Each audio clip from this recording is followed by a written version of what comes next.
Today guys, thrilled ako pakita sa inyo itong bagong Honor 90 ni Honor, and alam natin no that si Honor 70 was really a phone to consider back in a couple of months ago, wherein yung kanyang camera is really one of the more top-notch pagdating sa mga mid-range phones.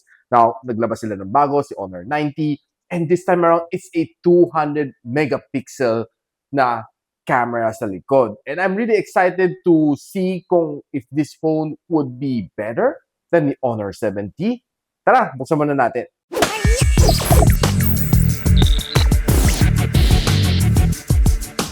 Hi guys, ako si Richmond ng Gadget Sidekick and welcome back to my channel. So this is the Honor 90. So kita natin on this side, it's a Honor 90 na print. And ang hawak ko dito is the 12 gigs of RAM and the 512 gigs of storage, which is quite massive. And ang kanyang color is diamond silver. So, buksan natin. So, yan, kita natin. This is the camera module of the Honor 90. It looks really nice. And meron siyang, ano dito, no? Seems to me it's a ring light dito sa ilalim. And ang kanyang color, diamond silver, looks quite elegant. But before natin buksan, let's see other stuff inside. We have your SIM ejector tool. We have your user guide. We have this soft jelly case, Type-C cable, and ang kanyang 66 watts na fast charging brick ni Honor Supercharge. So, labas muna natin to. Wow! Ganda ng kanyang design, ha? It's kind of two-tone. Kita mo dito sa ibabaw, it's clean. And sa ilalim, meron siyang breaking line dito. Yan. Then sa ilalim, parang crisscross ang kanyang design, no? Parang mesh ng kanyang design, which looks really, really nice.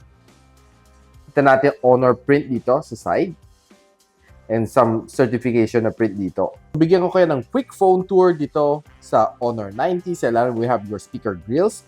Then, dyan ang kanyang Type-C port and dyan ang kanyang microphone in. Of course, nandiyan ka ng SIM tray. So, pag i-check natin ang SIM tray, we can see that it supports 2 na nano SIM na 5G. And kita natin may rubber gasket dito. No? So, it's waterproofing siya. On this side, nandiyan na ka ng volume rocker and power button. Sa ibabaw, nandiyan na ka ng noise cancelling mic. And on the other side, it's pretty clean. So, nandiyan na ka ng punch hole na front-facing camera. And this phone is quad curved screen. So, curve ang dalawang sides. And curve din ang ibabaw.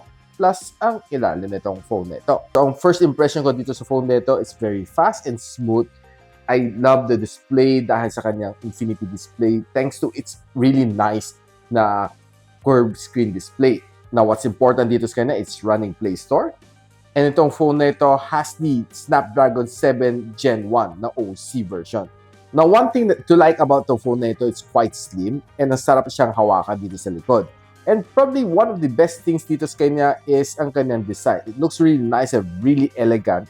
And if you like to put a jelly case sa likod, I would say na okay naman siya, but it kind of takes away yung shininess niya and yung beauty nito phone nito.